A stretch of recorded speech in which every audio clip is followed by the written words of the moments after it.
প্রথমেই বণিক বার্তাকে সময় দেওয়ার জন্য আপনাকে অসংখ্য ধন্যবাদ। আমি প্রথমে একটু জানতে চাইব যে আপনি যে মন্ত্রণালয়ের দায়িত্বে আছেন, পরিবেশগত দূষণ ব্যবস্থাপনা ও নিয়ন্ত্রণ, এই যে বিষয়গুলো আপনার মন্ত্রণালয়ের কাজের অন্যতম বড় ক্ষেত্র। আমরা যদি আমাদের ঢাকার পরিবেশের দিকে যাই, তাহলে বায়ু দূষণে ঢাকার শীর্ষস্থানের বিষয়টা আমরা সবাই জানি। শব্দ দূষণও ক্রমেই অসহনীয় হয়ে পড়ছে। এই সব ক্ষেত্রে দৃশ্যমান কোনো পদক্ষেপ দেখা যাচ্ছে না কেন? বায়ু দূষণ আর শব্দ দূষণের বিষয়টা ভিন্ন, দুটাতে জটিলতা দুই রকমের। বায়ু দূষণের বিষয়টা হচ্ছে যে একটা বড় পরিমাণে বায়ু দূষণ আসে হচ্ছে আমাদের পার্শ্ববর্তী দেশগুলো থেকে। তারপরে আমাদের অভ্যন্তরীণ কিছু বিষয় আছে, যেমন যানবাহন থেকে যে দূষণটা হয়, সেখানে আপনার পেট্রোলিয়াম স্ট্যান্ডার্ড একটা নেয়ার বিষয় আছে। আমাদের যে রিফাইনারি, সেই রিফাইনারির একটা রিফাইন করার ক্যাপাসিটির বিষয় আছে। তারপরে হচ্ছে কিছু ইন্ডাস্ট্রি, তারপরে হচ্ছে ইটভাটা, তারপরে হচ্ছে আমাদের যে বিভিন্ন বালু এগুলো নিয়ে আসে ঢাকার বাইরে থেকে, ওইগুলো আবৃত অবস্থায় না এনে অনাবৃত অবস্থায় আনা। আর হচ্ছে দেখা যাচ্ছে যে ফুটপাতের জায়গাগুলো, ফুটপাত তো না, ওই যে সড়ক বিভাজন, সেখানে মাটিগুলো আবৃত না রেখে অনাবৃত রাখা। নির্মাণ কাজের কথাও বলা হয়। আপনি দেখবেন যে এখন ঢাকা শহরে অন্তত নির্মাণ কাজ থেকে বায়ু দূষণটা একটা নিয়ন্ত্রণে এসছে। সিটি কর্পোরেশনগুলো পানি ছিটানো শুরু করেছে, কিন্তু বাকি যে সমস্যাগুলো বললাম, এই সমস্যাগুলোর কোনটার সমাধান 3 মাসের মধ্যে দেয়া সম্ভব বলেন? পুরনো যানবাহন তুলে দিতে হবে। পুরনো যানবাহন তুলে দিতে গেলেই আমাদের কাছে একটা সংখ্যা নিয়ে আসবে 16 লক্ষ। আসলে এটা এত লক্ষ মোটেও না, কিন্তু এইটা পুরনো যানবাহন যদি আপনি তুলে দেন, আপনাকে তুলতেই হবে, এর কোনো বিকল্প নেই। কিন্তু এই যানবাহনগুলোতে তো মানুষ চলাচল করে, তাহলে তাদের একটা বিকল্প দিতে হবে। এই যে পুরনো যানবাহন তুলে নেওয়ার বিষয়ে সড়ক মন্ত্রণালয় এবং পরিবেশ মন্ত্রণালয় একসাথে পুরনো বাসের মালিকদের সাথে সভা করেছে এবং সভা করে তাদেরকে 6 মাস সময় দিয়েছে। এই 6 মাস সময়ের মধ্যে তারা বিকল্প কোথায় কী ধরনের বাহনে সুইচ করবে, সেখানে বাংলাদেশ ব্যাংক কী ধরনের ভূমিকা রাখতে পারে, ব্যাংকিং সেক্টর থেকে কী ধরনের সহায়তা দেওয়া যেতে পারে, এগুলো বিষয়ে তাদেরকে বলা হয়েছে আমাদেরকে জানাতে, সেটারও ফলো আপ হবে। অর্থাৎ এটার একটা কাজ শুরু হলো। ইটভাটায় আসেন, ইটভাটা বন্ধ করে সরকারি সকল নির্মাণে ব্লকের ব্যবহার করতে হবে 2025 সালের মধ্যে। এখন ইটভাটাগুলো বন্ধ করার কাজ আমরা শুরু করেছি। তাদেরকে বলে দেওয়া হয়েছে নতুন করে আর কোনো ইটভাটার লাইসেন্স দেওয়া হবে না এবং হচ্ছে না। এবার কিন্তু পার্বত্য জেলাগুলোতেও ইটভাটা আমরা চালু না করতে ডিসি মহোদয়দেরকে নির্দেশ দিয়েছি। এখন বিকল্প ব্লকটা আনতে গেলে প্রথমে আমরা সরকারকে দিয়ে শুরু করব। গৃহায়ন ও গণপূর্ত, স্থানীয় সরকার এবং সড়ক, 3 জনকেই চিঠি লিখে দেওয়া হয়েছে যে আপনারা বিকল্পে যান, এটা সরকারি সিদ্ধান্ত।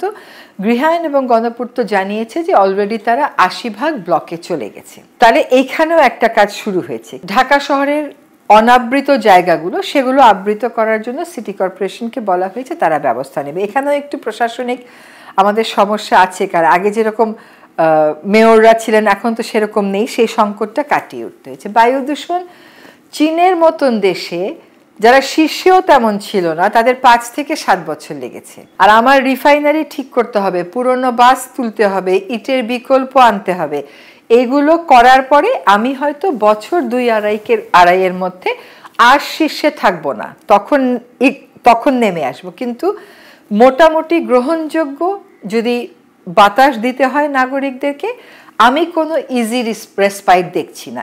বায়ু দূষণ নিয়ন্ত্রণের জন্য আমি নিজেই আদালতে গেছিলাম। আমার পরিবারের সদস্যরা বায়ু দূষণে অসুস্থ হয়ে ভুগছে, কিন্তু এটার কোনো কুইক ফিক্স নেই। এবং এখন আমরা পরিবেশ অধিদপ্তরকে আমি নিজেই আদালতের মাধ্যমে নির্দেশ এনেছিলাম। এখন বলি যে যখন দূষণ শীর্ষে যায় অন্তত একটা সতর্ক বার্তা দেন, তাহলে যারা অসুস্থ বা যারা সেনসিটিভ তারা প্রিকশন নিয়ে বেরোতে পারে। কিন্তু এই জায়গাতে নগরবাসীর কাছে ক্ষমা চেয়ে বলছি যে একটু সময় না দিলে এটা পারা যাবে না। এবং এটা আমরা না, আমাদের পরবর্তী সরকারকেও এসে কাজগুলো করতে হবে। তবে কাজের প্রক্রিয়াটা আমরা শুরু করেছি। একটা ভালো কাজ যেটা হয়ে গেছে, বায়ু দূষণ ব্যবস্থাপনা পরিকল্পনা 5 বছরের জন্য আমাদের হয়ে গেছে।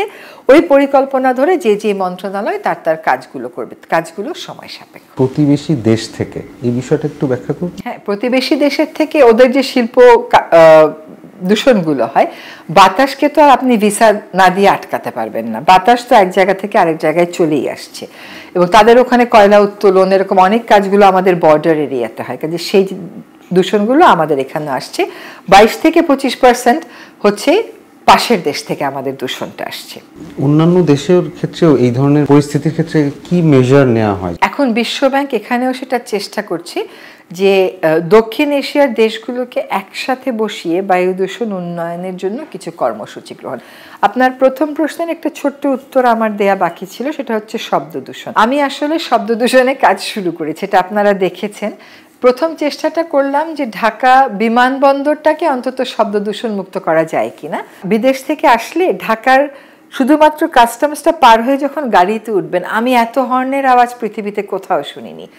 একই জিনিস আমি নেপালে শুনতাম, এই মাত্রার না কিন্তু শুনতাম। এবার আমি নেপাল থেকে এসে দেখেছি নেপালে কোনো হর্ন নেই। কেন জানেন? ওরা একটা আইন করেছে। আইনটা হচ্ছে অপ্রয়োজনে হর্ন বাজালে 5টা মতন পাঞ্চ করে আপনার লাইসেন্সে। প্রতি পাঞ্চেই আপনাকে নিজেকে, গাড়ির মালিককে গিয়ে টাকা জমা দিয়ে আসতে হয়, ড্রাইভার দিয়ে টাকা পাঠানোর সিস্টেম নেই। 3 নম্বর পাঞ্চ হলে নেপালের যে বিআরটিএ, সেখানে গিয়ে শব্দ দূষণের সম্পর্কে 1 ঘন্টা লেকচার শুনতে হয়, আর 5ম পাঞ্চে লাইসেন্স বাতিল। আমাদের এখানে না হর্নটা একটা অভ্যাস হবে। বান্দরবন থেকে আমরা হর্ন না বাজিয়ে এসছি, খুলনা থেকে হর্ন না বাজিয়ে এসছি, বগুড়া থেকে হর্ন না বাজিয়ে এসছি, এটা সম্ভব।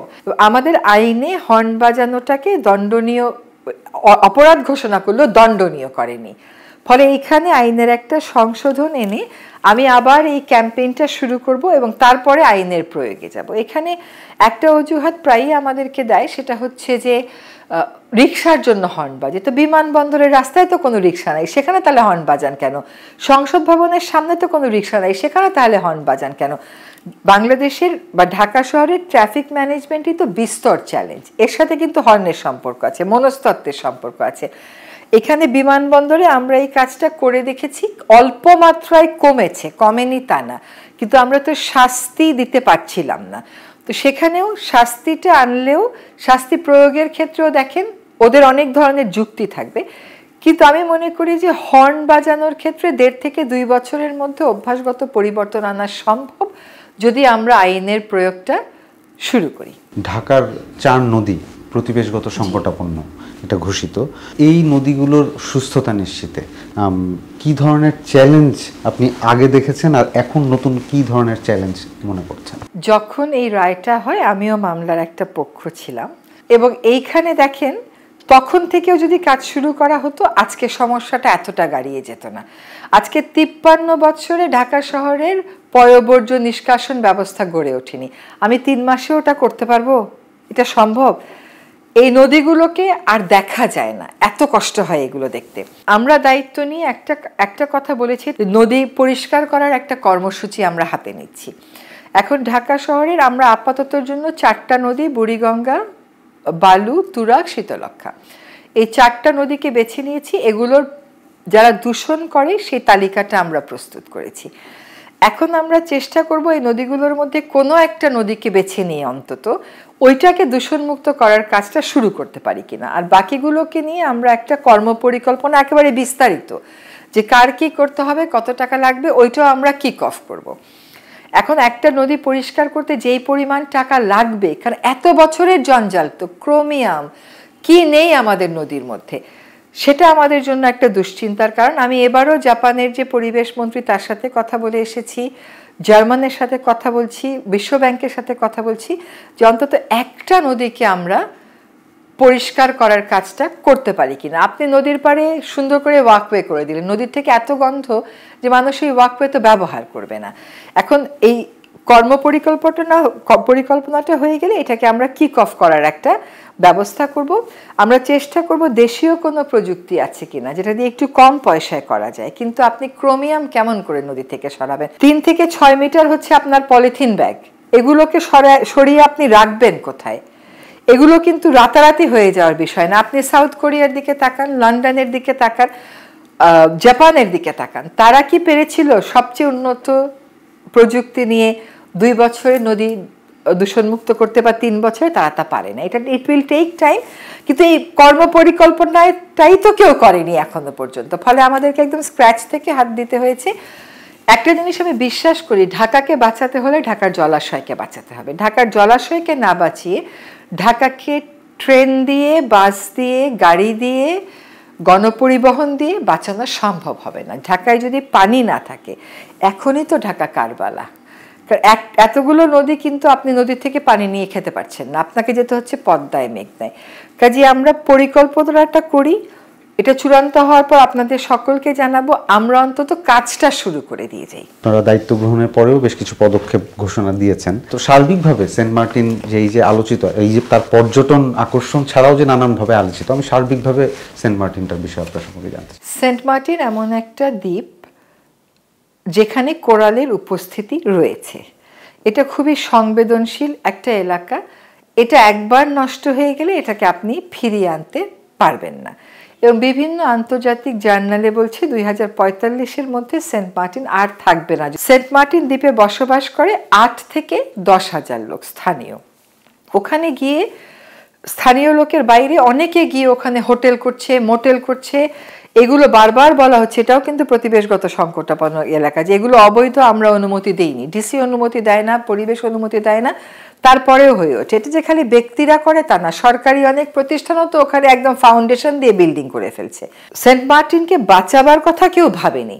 সেন্ট মার্টিনে কেমন করে খালি পর্যটন নিয়ে যাওয়া যায় সেটার কথা ভেবেছে। আপনি ব্যাংককে যান, আপনি ফিলিপিন্সে যান, আপনি ইন্দোনেশিয়াতে যান, আপনি দেখবেন সেখানে সংবেদনশীল জায়গায় ট্যুরিজম বন্ধ করে রাখা হয়। ব্যাংককে একটা জনপ্রিয় জায়গা আছে ক্রাবে, ওইখানে কিন্তু এখন 3 বছরের জন্য ট্যুরিজম বন্ধ করে দিয়েছে। কিন্তু আমাদের এখানে কিছু একটা নিয়ন্ত্রণ আরোপ করতে গেলেই এই জাহাজ মালিকেরা, হোটেল মালিকেরা, এরা একটা আন্দোলন শুরু করে, এবং এইটাকে তখন তারা সেন্ট মার্টিনের স্থানীয় মানুষের আন্দোলন বলে দেখাবার চেষ্টা করে। শুধুমাত্র সেন্ট মার্টিনের স্থানীয় বাসিন্দাদের কথা চিন্তা করে আমরা অতিরিক্ত করা নিয়ন্ত্রণে যাইনি। আমরা বলেছি ডিসেম্বর এবং জানুয়ারিতে রাতে থাকতে পারবে, কিন্তু গড়ে 2000-এর বেশি থাকতে পারবে না। কিন্তু সকল পরিসংখ্যান বলে 840 থেকে 1200 এর বেশি মানুষ, এর বেশি পর্যটন সেন্ট মার্টিন নিতে পারবে না। যেই দ্বীপে থাকে হচ্ছে 8,000 লোক, সেই দ্বীপে প্রতিদিন যদি 10,000 বহিরাগত ঢুকে, তাহলে স্থানীয়দের অস্তিত্ব বলে কি আর কিছু থাকে? শুধুমাত্র যেন স্থানীয়রা আয় উপার্জন থেকে বঞ্চিত না হয়, সেজন্যই ডিসেম্বরে এবং জানুয়ারিতে আমরা 2000 করে পর্যটন এবার অনুমোদন দিয়েছি। এর আগের সরকারগুলো এই সিদ্ধান্ত নিয়েছে। যারা আন্দোলন করবে তাদের দেখবেন একটা ভাষা, ফ্যাসিস্টের সিদ্ধান্ত বাস্তবায়ন করে। তো তারা যখন পদ্মা সেতু পার হয় তখন কি বলে, ফ্যাসিস্টের সেতু, এটা পার হবো না, এটা তো বলে না। মানে নানানভাবে এটাকে রাজনৈতিক করার চেষ্টা। আরেকটা চেষ্টা এরকম ছিল যে এটা মার্কিন যুক্তরাষ্ট্র নিয়ে নেবে। এটার ব্যাখ্যা বহুবার দেয়া হয়েছে। আপনি এই ব্যাখ্যাটা কাকে দেবেন এবং কেন দেবেন আমাকে বলেন। মার্কিন যুক্তরাষ্ট্র অফিসিয়ালি বলেছে যে আমরা এরকম কথাই বলিনি। এই ব্যাখ্যা যাদেরকে দেবেন, যারা এই কথাগুলো তোলে, তারা কি কোনো যুক্তিতর্কের ধার ধারে? তাহলে কি তারা এই কথাগুলো তুলতো? এই কথাগুলো তো তুলতো না। ফলে এটার আর আমি কোনো ব্যাখ্যায় গেলাম না। বিষয়টা হচ্ছে আমাদেরকে প্রথম বাঁচাতে হবে সেন্ট মার্টিনকে এবং তার স্থানীয় বাসিন্দাদেরকে। আমাদেরকে অবশ্যই স্থানীয় বাসিন্দাদের বিকল্প আয় উপার্জনের কথা ভাবতে হবে। আর সেন্ট মার্টিনে পুরোপুরিই তো পর্যটন বন্ধ করব না, নিয়ন্ত্রণে এনে এটা রাখা হবে।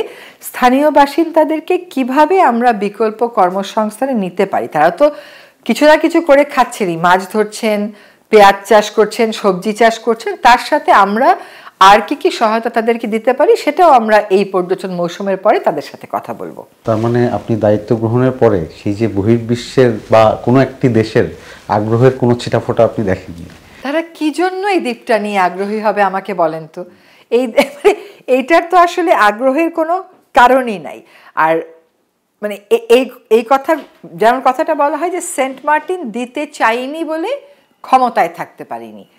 এখন ক্ষমতায় থাকার জন্য কি কি না করা হয়েছিল এটা আমাকে বলেন। ক্ষমতায় থাকার জন্য কি না করা হয়েছিল? যেই দল ক্ষমতায় থাকার জন্য জনগণের ভোটাধিকারের সাথে ছলচাতুরি করতে পারে, তার কাছে সেন্ট মার্টিনের অতটুকু দ্বীপ কোনো বিষয় ছিল?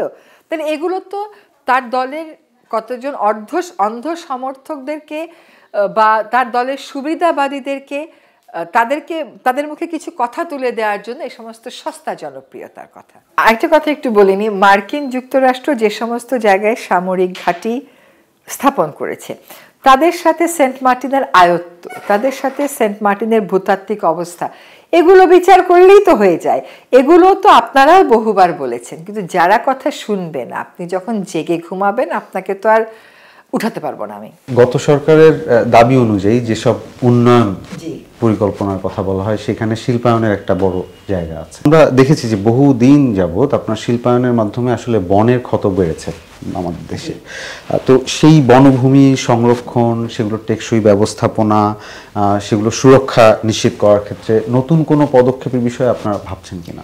আমরা তো কিছু কার্যক্রম শুরু করে দিয়েছি, যেমন ধরেন 700 একর কক্সবাজারে যে সংরক্ষিত বনটা দিয়ে দেওয়া হয়েছিল বিসিএস প্রশাসন একাডেমির ট্রেনিং সেন্টারের জন্য, অপূর্ব সুন্দর পাহাড়ি একটা বন, ওইটা কিন্তু বরাদ্দ ভূমি মন্ত্রণালয় বাতিল করে দিয়েছে। সেরকমভাবে কক্সবাজারের আরও কিছু বরাদ্দ দেওয়া হয়েছিল তথাকথিত উন্নয়ন প্রকল্পের জন্য, সেগুলো বাতিলের জন্য আমরা চিঠি লিখেছি, বাতিলের কার্যক্রম শুরু হয়েছে। আপনি 20 একরই ধরেন, সেখানে বাফুফের প্রশিক্ষণ কেন্দ্র হবে। কেন কক্সবাজারে বাফুফের গিয়ে প্রশিক্ষণ দিতে হবে কেন? বাংলাদেশে আর কোনো জায়গা নেই? কক্সবাজারের জমির উপর সবার চোখ আছে, সেটাও কিন্তু বাতিল করা হয়েছে। আরও 2-1টা বাতিলের পর্যায়ে আছে। সোনাদিয়া দ্বীপের যেটা ইকোলজিক্যালি ক্রিটিক্যাল এরিয়া, এবং সেখানে বন বিভাগ কী যে সুন্দর বনায়নটা করেছিল, পুরো হচ্ছে উপকূলীয় বন, ওইটা মানুষকে ঘূর্ণিঝড় থেকেও প্রোটেকশন দিত। ওইটা হঠাৎ করে ডিসি বন বিভাগের আপত্তি উপেক্ষা করে ইকোনমিক জোন অথরিটিকে দিয়ে দিল। ইকোনমিক জোন অথরিটি বা বনের জায়গা চায় কি করে? সেটা দিয়ে দেওয়ার পরে দেখলাম যে জনস্বার্থে একটা মামলা হয়েছে, এবং সেই মামলায় একটা আদেশ এসেছে যে ওই লিস্টটা স্থগিত। তো আমরাও চিঠি লিখেছি সরকারকে, এইটা আপনারা বাতিল করেন। এবং আপনার ডিসি যখন বেজাকে দিয়েছে, ওখানে লেখা নাই কি উপলক্ষে দেয়া হয়েছে। এইভাবে করে কি পাবলিক প্রপার্টি যেখানে বন আছে, একটা কর্তৃপক্ষ চাইলে একটা কর্তৃপক্ষকে দিয়ে দিতে পারে বন অধিদপ্তরকে জিজ্ঞেস না করে? সেই কাজটা কিন্তু একটা বড় কাজ হয়েছে। ওখানে প্রায় 12,000 একরের মতন বনভূমি যদি আমরা আবার বনায়ন করতে পারি তাহলে বনের পরিমাণটা বাড়বে। এবার আমি শালবনে একটু আসি। শালবনেও হাইকোর্টের একটা আদেশ ছিল যে 41,000ই বলেন আর 43,000 একরই বলেন, এটা সীমানা চিহ্নিত করে ওই বনের মধ্যে প্রথাগত বনবাসী যারা আছে গারো সম্প্রদায়ের, তাদের অধিকারগুলো সেটেল করে বাকিটাতে প্রাকৃতিক বন ফেরতানো। তো এই কাজটা আমরা শুরু করে দিয়েছি। আদালতের এই রায়ের আলোকে একটা কমিটি হয়েছে যেখানে প্রথাগত বনবাসীরাও আছে, গারো সম্প্রদায়ের লোকেরাও আছে, অন্য যারা আমাদের আদিবাসী আছেন তারাও আছেন। সিদ্ধান্ত নিয়েছি যে ওখানে ডোর টু ডোর সার্ভে হয়ে গেছে অলরেডি, এটা ভূমি মন্ত্রণালয় সার্ভে দিয়ে ভেরিফাই করিয়ে দেবে। এবং তারপরে আমরা যে জায়গাগুলোতে বন বিভাগের এখন সামাজিক বনায়নের নামে ইউক্যালিপটাস আর একাশি আছে, ওগুলো কেটে ফেলে আমরা শালবন ফিরিয়ে আনবো। তারপরের দফায় আমরা মেহগিনি, যেগুলো আসলেই শালবনের সাথে সম্পৃক্ত না কিন্তু সেগুলো আমাদের বন বিভাগ করেছে, সেগুলোও কেটে ফেলে শালবন ফেরত আনবো। আর বিস্তীর্ণ এলাকা মধুপুর শালবনের যেখানে কলা এবং আনারস বাণিজ্যিকভাবে চাষ করা হচ্ছে, যেখানে বনের বাইরের লোকেরা জড়িত, সেটাকে আমরা একটা নিয়ন্ত্রণে আনবো। যেটুকুন প্রথাগত বনবাসীদের স্বার্থে লাগে সেটুকুন আমরা অবশ্যই এলাও করবো, আর যেটুকুন লাগে না বাণিজ্যিক উদ্দেশ্যে ব্যবহৃত, মধুপুর শালবন তো কলা চাষের জায়গা হতে পারে না, আনারসের চাষের জায়গা হতে পারে না, সেখানে আমরা ক্রমান্বয়ে শালে যাব। কিন্তু একটা কথা মনে রাখতে হবে, শালবন কিন্তু ফিরিয়ে আনা অনেক সময় সাপেক্ষ ব্যাপার। কারণ শালবনে যেভাবে করে আপনার স্যাপলিংটা করতে হয় ওটাই যথেষ্ট সময় নেয়, কিন্তু শালবনের জন্য শাল আনে, এটা হাইকোর্টেরও নির্দেশনা, আমরাও সেই লক্ষ্যে কাজ শুরু করে দিয়েছি। আরেকটা কথা বলিনি, 5ই অগস্ট থেকে এই পর্যন্ত ভালুকাতেও আমরা উচ্ছেদ শুরু করে দিয়েছি। ভালুকাতে 5ই অগস্টের পরে 88 একর বন বেদখল হয়েছে। ইতোমধ্যে আমরা 20 একর বন ফিরিয়ে এনেছি এবং আগামী 2 মাসের মধ্যে আমাদের পরিকল্পনা হচ্ছে বাকিটুকুনো ফেরত নিয়ে আসা। এখন আমাদের এই অভিযানটা এত দৃঢ়তার সাথে চলেছে যে যারা ওখানে দখলদার আছেন তাদের মধ্যে কেউ কেউ নিজেরাই স্থাপনা সরিয়ে নেওয়ার চেষ্টা করেছে। বাকি ভালুকা এবং গাজীপুরের কথা যদি বলি, সেখানে আমাদের ধরে নেন রাফলি অ্যারাউন্ড 570 একর বনভূমি বেদখল। তার মধ্যে একটা বড় অংশই কিন্তু 20 ধারায়, মানে চূড়ান্তভাবে এটাকে সংরক্ষিত বন ঘোষণা করা হয়েছে। যেটা চূড়ান্তভাবে সংরক্ষিত বন ঘোষণা, সেটা আপনি চাইলেও কোনোভাবে ভিন্ন রেকর্ড তৈরি করতে পারবেন না। এরপরে আমরা সেটুকুনকে টার্গেট করব। তো হয়তো সবটাই আমরা করে দিয়ে যেতে পারবো না, যেটুকুন আমরা করে দিয়ে যেতে পারি সেটাও যেন একটা দৃষ্টান্ত হয়। আবার কোনো কোনো জায়গায় এমন হয়েছে যে দখলটা হয়ে মামলা মোকদ্দমা করে দখলদাররা এমনভাবে জিতে গেছে যে সেখান থেকে ব্যাকট্র্যাক করানোটা সমস্যা। কিন্তু যেহেতু আমার হাতেও বনের কাগজ আছে, সেখানে আমি মধ্যবর্তী একটা কোনো পন্থা খোঁজার চেষ্টা করব। আমাদের বন উদ্ধারের কার্যক্রমগুলো এমন হবে ভবিষ্যতে যেন কথায় কথায় উন্নয়ন প্রকল্পের জন্য বন বরাদ্দ না দেওয়া হয়। আমি দায়িত্ব নেয়ার পর এর আগে উন্নয়নের জন্য দেয়া কতগুলো তো বাতিল করেইছি, সাম্প্রতিক সময়ে যেগুলো আমার কাছে এসছে সেগুলো তো আমি অনুমতি দিইনি। এটা একটা। আরেকটা হচ্ছে দখলকৃত বন উদ্ধার। এই কার্যক্রমগুলো এমনভাবে চালানো হবে যাতে করে ভবিষ্যতে উন্নয়ন প্রকল্পের নামে বন দেওয়াটাকে কেউ সহজ মনে না করে, এবং বনে দখল করলে একদিন না একদিন যে উচ্ছেদ করাই হবে, এই অনুভূতি, এই বোধ যেন দখলদারদের ভিতরে ঢোকে। আপনি যখন উপদেষ্টার দায়িত্বে ছিলেন না, আপনি যখন পরিবেশ নিয়ে আপনার পেশাগত জায়গা থেকে বিভিন্ন কর্মকাণ্ডে ছিলেন, সরকারের আমলাতন্ত্রের কার্যক্রম নিয়ে আপনার এক ধরনের দৃষ্টিভঙ্গি ছিল, একটা আন্ডারস্ট্যান্ডিং ছিল। এখন সরকার পরিচালনায় আপনি দায়িত্বে আছেন, তো আমি আসলে এই দুই সময়ের পার্থক্য, এখন আপনার মূল্যায়ন সেই জায়গাতে। আগে তো আমি নালিশ করতাম, আগে বলতাম দুর্নীতি হচ্ছে, অস্বচ্ছতা হচ্ছে, অন্তর্ভুক্তিমূলক অংশগ্রহণমূলক হচ্ছে না। এখন তো আর আমি নালিশ করতে পারবো না। এখন এই যে অভিযোগগুলো আমার ছিল, এই অভিযোগগুলোকে আমার ধীরে ধীরে মোকাবেলা করতে হচ্ছে, যাতে আর দুর্নীতি না হয়, যাতে আর অস্বচ্ছ উপায়ে টাকা ব্যয় না হয়, যাতে করে সরকারের সিদ্ধান্ত গ্রহণ অংশগ্রহণমূলক এবং অন্তর্ভুক্তিমূলক হয়। এই প্রতিটা ক্ষেত্রেই কাজ শুরু হয়েছে। আপনি প্রথমে খেয়াল করেন যে অন্তর্বর্তীকালীন সরকার কিন্তু জনপ্রশাসনের সংস্কার আনার জন্য, জনপ্রশাসনকে স্বাধীন এবং নিরপেক্ষ করবার জন্য কমিশন করে দিয়েছে। কাজে অন্তর্বর্তীকালীন সরকারের অংশ হিসেবে আমারও ওটা একটা দায়িত্ব যে আমার যে দুটো মন্ত্রণালয়ে আমার দায়িত্বে আছে, সেখানেও যেন আমার সাথে যে সমস্ত আমলারা কাজ করছেন, সরকারি কর্মকর্তারা কাজ করছেন, পাবলিক সার্ভেন্টরা কাজ করছেন, তারা যেন নিরপেক্ষভাবে স্বাধীন থেকে কাজ করতে পারেন, একই সাথে তারা যেন স্বচ্ছতার সাথে কর্মকাণ্ড পরিচালনা করেন। বণিক বার্তাকে সময় দেওয়ার জন্য আপনাকে অসংখ্য ধন্যবাদ। আপনাদেরকেও ধন্যবাদ।